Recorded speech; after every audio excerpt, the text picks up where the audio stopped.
அந்த மாதிரி சின்ன குட்டி குட்டி ஆசையெல்லாம் இருக்கு. ம் நினச்சேன், சொல்லு கேட்போம்.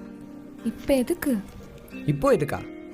லவ் பண்ணுற பொண்ணோட அந்த குட்டி குட்டி ஆசையெல்லாம் தெரிஞ்சுக்கிட்டு இப்படி வாக் போகும்போது பசங்களுக்கு எப்படி இருக்கும் தெரியுமா?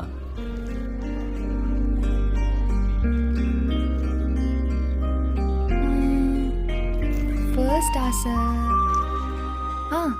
நைட் ஷோ படத்துக்கு போகணும். ஆ அதுவும் தளபதி படத்துக்கு போகணும். ஓ ஆனால் வீட்டில் தான் கூட்டிகிட்டு போனதே இல்லை.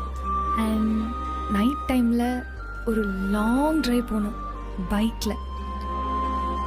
அப்புறம் நிறைய இடத்துக்கு ட்ராவல் பண்ணணும். அதுவும் ஹில் ஸ்டேஷனுக்கெலாம் பைக்கில் போகணும். அப்படியே அந்த வியூவை ரசிச்சுக்கிட்டு ஹாப்பியாக போகணும். இந்த மாதிரி சின்ன சின்னதாக இருக்குது. அப்புறம் இன்னொரு முக்கியமான ஆசை என்ன தெரியுமா? ம் இப்போ நான் சொன்ன எல்லாத்துலேயும் நீ என் கூடவே இருக்கணும்.